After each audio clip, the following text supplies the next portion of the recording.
$300 million. That was the price tag on my life's work before I decided to burn the whole empire down. I used one tiny contract loophole to stage the most expensive revenge in history.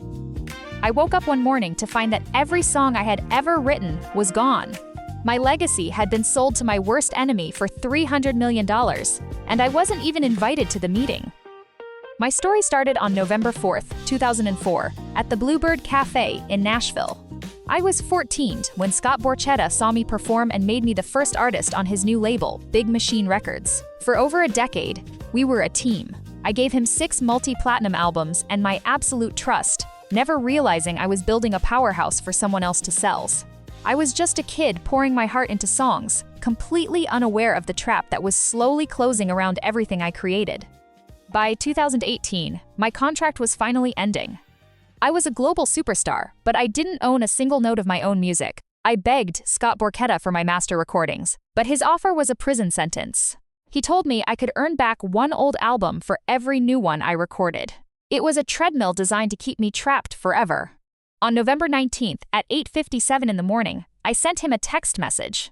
I told him I was choosing to bet on my future and walk away, still believing he was my partner and friend. I thought my past was safe, but Scott was already looking for a way to cash out. He knew the standard industry contracts would stop me from re-recording my music for years, giving him all the leverage.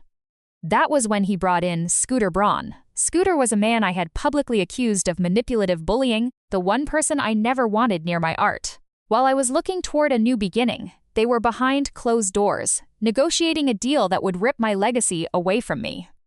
In late June of 2019, the shareholders held a secret vote to approve the sale of Big Machine to Scooter Braun. Scott Borchetta claimed he sent me a text at 9 o'clock on the night of June 29th. But I never saw it. I woke up the next morning and learned the truth from the news like everyone else. At 10 o'clock, the world knew that Scooter Braun had bought my life for $300 million. He now owned every lyric I had written on my bedroom floor and every melody I had crafted since I was a teenager. I was devastated. The betrayal was total, because the man I trusted had sold my legacy to someone he knew I despised. They padded their pockets while intentionally locking me out of the room where my fate was decided. I had helped build that label into an empire, and in return, they sold me out from under myself. I was left with nothing but the clothes on my back and a future that felt like it had been hijacked by my worst nightmare.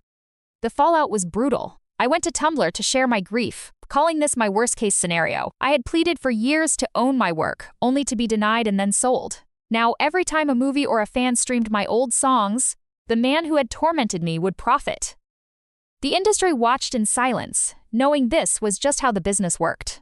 Labels hold the leverage, and artists are routinely separated from their creations. But Scott and Scooter made one critical miscalculation in their $300 million payday. They were so focused on the catalog they had snatched up that they overlooked a boring, standard clause buried deep in my original contract. It was a restriction that banned me from re-recording my music for a set period of time, usually 2 years after a contract ends, or 5 years after a release. They saw this legal red tape as a shield that would protect their investment forever. They assumed I was trapped and that I would eventually just go away. They didn't realize that the very contract they used to bind me was about to become the blueprint for my revenge. As the initial shock began to wear off, I started to see the real bars of the financial cage they had built around me. Scooter Braun hadn't just bought my past. He was actively using it like a weapon to control my present. When I wanted to perform a medley of my old hits at an upcoming awards show, I was told no. The new owners of my catalog were blocking me from my own music, trying to silence me and stop me from speaking out about the sale. It was a suffocating display of power, a constant reminder that they held the keys to my legacies while I was standing on the outside looking in. But on July 13, 2019, everything changed because of a single tweet. Kelly Clarkson, who knew exactly what it was like to fight for her own voice in this industry, posted an idea that went viral instantly. She suggested I should just go back into the studio and re-record every single one of those old songs. She told me to add brand new art and incentives so my fans would have a reason to buy the new versions instead of the old ones. It sounded so simple, but it felt completely impossible.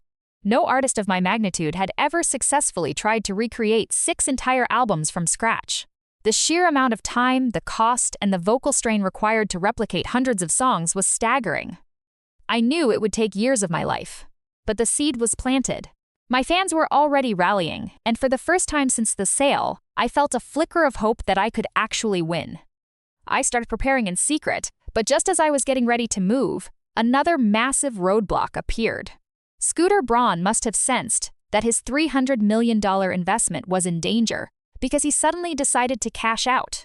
In November of 2020, I found out through the news that he had panicked and sold my master recordings to a private equity fund called Shamrock Holdings. The price tag was another staggering $300 million. It felt like a punch to the gut. Now, instead of a man I knew, my life's work was owned by a faceless Wall Street entity. Shamrock reached out to me, acting like they wanted to be partners, but I soon discovered the catch. Under the terms of their new deal, Scooter Braun would still continue to profit from my music for years to come. That was my ultimate deal breaker. I refused to do anything that would put another cent into his pocket. My masters were being traded like stocks, completely out of my reach, and it looked like I was out of options. If you are as fired up by this fight for artistic freedom as I am, make sure you hit the subscribe button right now. We are about to get to the part where I stop playing by their rules. I was backed into a corner, and I knew there was only one way out. I had to go nuclear and take the path that everyone said was impossible. The door to buying my original masters was permanently shut, so I turned my focus toward the impossible task ahead. That standard contract restriction, the one that banned me from re-recording my own music for years, it finally had an expiration date. For my earliest albums, that date had arrived, and I was legally free to start. I didn't just want to re-record the songs. I wanted to clone them so perfectly that the originals would become obsolete. I tracked down the same musicians, the same backup singers, and even the same producers who had been in the room with me over a decade ago. We spent thousands of hours in the studio, obsessing over every guitar strum and every subtle breath in my vocals. I wasn't trying to make the songs sound modern or fresh. I wanted them to be identical. The goal was to build a sonic Trojan horse. I wanted to make sure that when a radio station or a streaming service looked for my hits, they wouldn't be able to tell the difference between the version that lined Scooter's pockets and the version that I owned. I was systematically rebuilding my entire life, note by note, and preparing for a war they never expected. To make this heist work, I needed more than just perfect copies. I needed to make sure that the original recordings became worthless. I reached out to the most powerful force I knew, my fans. I was honest with them. I explained that every time they streamed those old versions, they were funding the people who had pre-traded me. I gave the new recordings a simple name, Taylor's version. It wasn't just a label. It was a brand of ownership and a signal to my audience that these were the only versions that truly mattered. To give them an even bigger reason to switch, I went into my archives and pulled out songs I had written years ago that had never been heard. I called them the vault tracks. It was a moral dilemma for some, choosing between the nostalgia of the old and the promise of the new. But I made the choice easy. By offering something brand new alongside the exact replicas, I created an incentive they couldn't ignore. I wasn't just recreating my past anymore. I was actively starving the original investment of its future. Those executives thought they bought a gold mine, but they forgot that the gold only has value if the people want it, and my people were ready to move on. The moment I dropped the first re-recorded album, the trap finally snapped shut. My fans didn't just listen, they mobilized. They started online campaigns to teach people how to hide the old versions on Spotify so they wouldn't accidentally stream them. Radio stations across the country started announcing that they would only play my approved tracks from now on. But the real blow, the one they never saw coming, was my control over the publishing rights. See, because I wrote those songs, I have the final say on where they are used. Every time a movie studio or a big brand wanted to use one of my hits for a commercial, they had to ask me for permission. I simply said no to the original masters, every single time. Then, I would offer them the brand new Taylor's version for the exact same price. The revenue for that $300 million catalogs started to dry up almost overnight. The asset Shamrock Holdings had purchased was turning into a toxic, worthless shell. The men who thought they were the smartest guys in the room were watching their investment evaporate in real time, and there wasn't a single thing they could do to stop the bleeding. The scale of the victory was something the music industry had never seen before. When I released the re-recorded version of Red, it didn't just do well, it broke every record in the book. A 10-minute version of a song I wrote years ago, something that had been sitting in a vault for a decade, went straight to #1 on the Billboard charts. It was the ultimate victory lap. Scooter Braun and Shamrock Holdings were completely powerless. They owned the digital files, but I owned the hearts of the listeners, and in the end, that was the only thing that mattered. The original master recordings were effectively dead. Nobody wanted to stream them. Nobody could license them, and my fans treated them like they were contraband.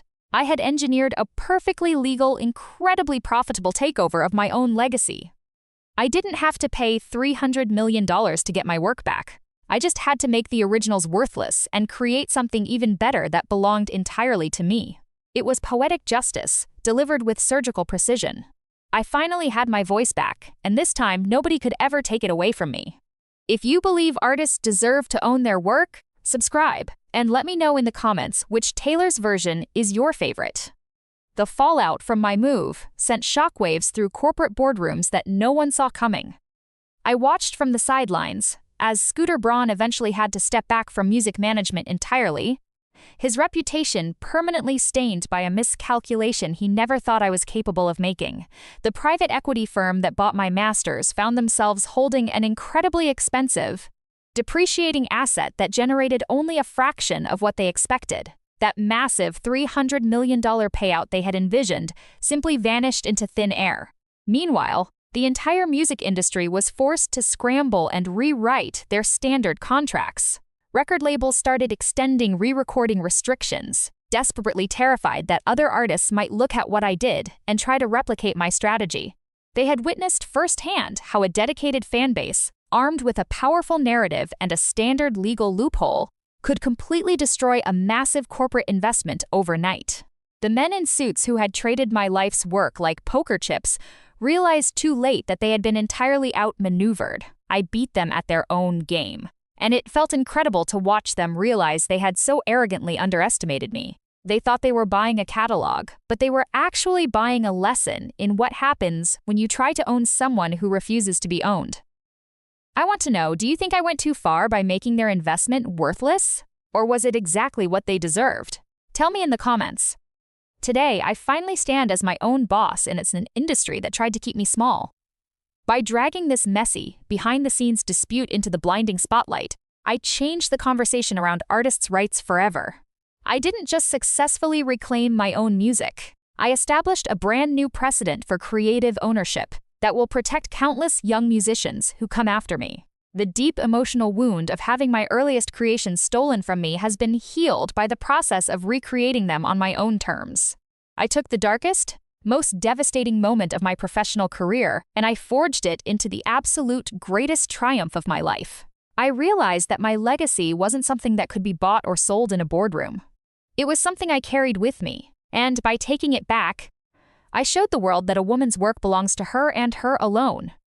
In the end, the men who bought my records thought they were purchasing a lucrative catalog of guaranteed hits. But they completely forgot that the true value of those songs didn't live on a hard drive in a corporate vault. The value lived in the deep connection between me and the millions of fans who have stayed by my side through every era.